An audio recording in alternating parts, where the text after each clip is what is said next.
Hello YouTube, Brandon Bailey here. Today I'm going to be doing a history of an album, one of my favorite albums of all time.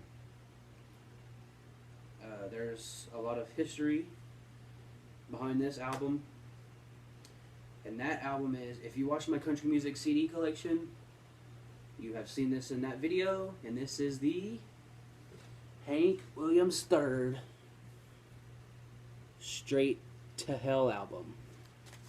It's a trifold album.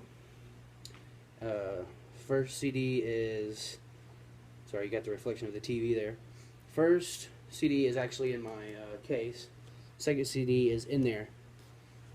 The first CD is 13 songs. Sorry, let me get back in the front here. It's 13 songs. And then the second disc is only one song. And it's a long song. It's just one continuous go. It's like 30 minutes long, I think. Don't quote me on that. I know it's a long song. So, some cool things about this album is Hank Williams III, the grandson of the amazing Hank Williams Sr., the son of Hank Williams Jr., Bocephus. Hank Williams III's nickname is Tricephus. Hank Williams III has a country side to him, a punk rock side, a hellbilly side, which is like kind of like maybe like southern rock, kind of like his dad's stuff, kind of like Hank Williams Jr. stuff. Still a little more edgy though. I'm not into the punk rock stuff. I mean, this is one of my favorite albums ever. It's all country. There's some good guitar solos and stuff, and good. It's not all just slow songs, but it's one of my favorite albums I've ever had. So let's get to some facts about this album. He recorded the album in 2002. Okay. Now Hank Williams III. Let me start off by saying this: Hank Williams III. He doesn't want. He's not a part of Music Row. Music Row is like Nashville, Tennessee, where artists like Luke Bryan, Jason Aldean, Justin Moore, the pop country artists go, and it's like all the labels, the big labels. So Hank Williams III doesn't like that because they tell you what to do.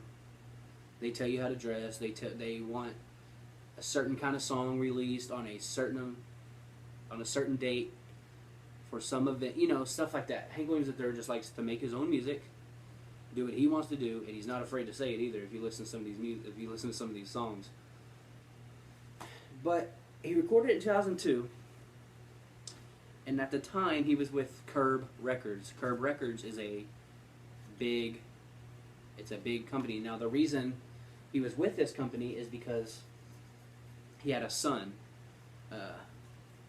and the company he was with wasn't paying bills, wasn't giving him enough money to pay bills to help out his son, and other issues coming up. I'm not sure the whole details. That's his personal life, but they weren't helping him out enough.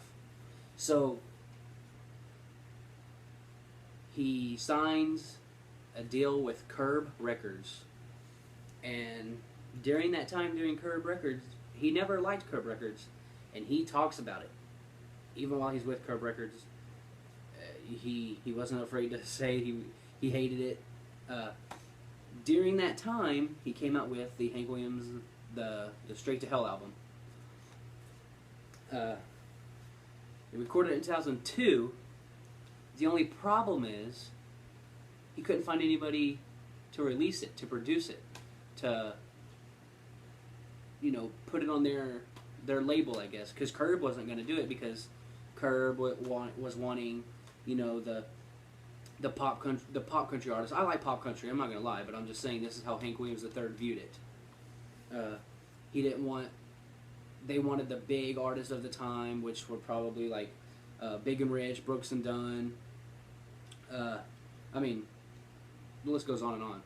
But so he finally, the deal finally, the Curb Records deal, his contract ended in 2006, early 2006, and Hank Williams III decides to start his own record company, which is, I'm not sure how to pronounce it. I mean, I'm not sure if it's pronounced Brook or BRUC, but I'll show you the picture of the label right there. Brook Records, which is Curb backwards.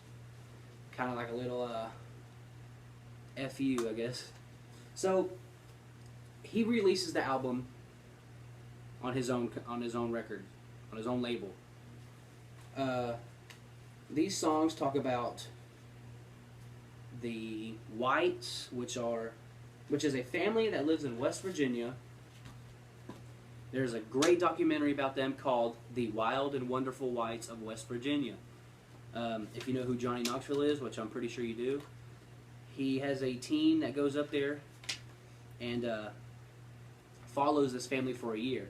And they're hardcore, don't care about anybody else except for themselves and their family. They're just redneck, as redneck as it gets. Okay? I'll show you D-Ray White. I mean, I'll show you some of the people. This is D-Ray White. This is Jesco White. That's Hank Williams III right here with, I can't think of her name. She's the, it's Birdie Mae White. That's right. So, good documentary. Hank Williams III is in it about 2 times, but he's singing a song for Jesco White to tap dance to because Jesco White's dad, D-Ray White, was a tap dancer. He's following his footsteps. You'd have to watch the whole film because there's a lot of things going on in this film. It's kind of all over the place, but it all goes together. But this family is amazing. Now, cool album cover. Got the 3 railroad ties. On the back, it's Hank Williams. I'm guessing Hank Williams III's arm. The tattoos, and he's pointing to his arm. He's giving the 3 like this on his other arm. On his arm that's facing downwards. Now, the thing I wanted to talk about last on this album is this little thing right here. Parental advisory, explicit content. No big deal, really, I guess, but it was this is the first country album to ever have this sticker on it. If you listen to any of these songs on here, you'll know why. It has this label right here. So, pretty much on a scale of 1 through 10, I give this album, on my opinion, I give it, the first CD I give a 10. The second CD, I don't really get it. I don't understand what he was trying to do. So, I probably listened to it one time and I was like, this is weird. I don't know, I didn't understand what the point was to that CD, but the disc 1, which is in my CD case, looks exactly like this one, except it says disc 1 instead of disc 2. I give that a 10 out of 10, on my opinion. I recommend buying this. Walmart used to sell these. Of course, they were clean, censored versions. I actually got this at a record store close to my house. Movie trading company. You can also order it off Amazon. Find it online anywhere else, probably maybe eBay. Yeah, so it's definitely a good CD. It's definitely a buy for me if you're into some more kind of heavy country, I guess. So that's pretty much it for this video. If you want me to do more little histories about other albums that I have, I will be glad to do so. Just leave a comment, or if you watch my country music CD collection, I only show about half of my collection. But if you see one in there you want to, I'm gonna do a history about, go ahead and put it in the comments. Even if you see a CD that I don't have, if it's a country music CD, I will do research on it, and I will, maybe I'll go out and buy it. Maybe I'll go buy that CD to do the review on it. Because I buy CDs all the time that I've never even heard of. Like some artists that I know, but songs that I've never heard by them, just because, you know, if I like the artist, I love doing that. That's how I really got into Justin Moore. I saw his name and I was like, yeah, I'm gonna buy this CD.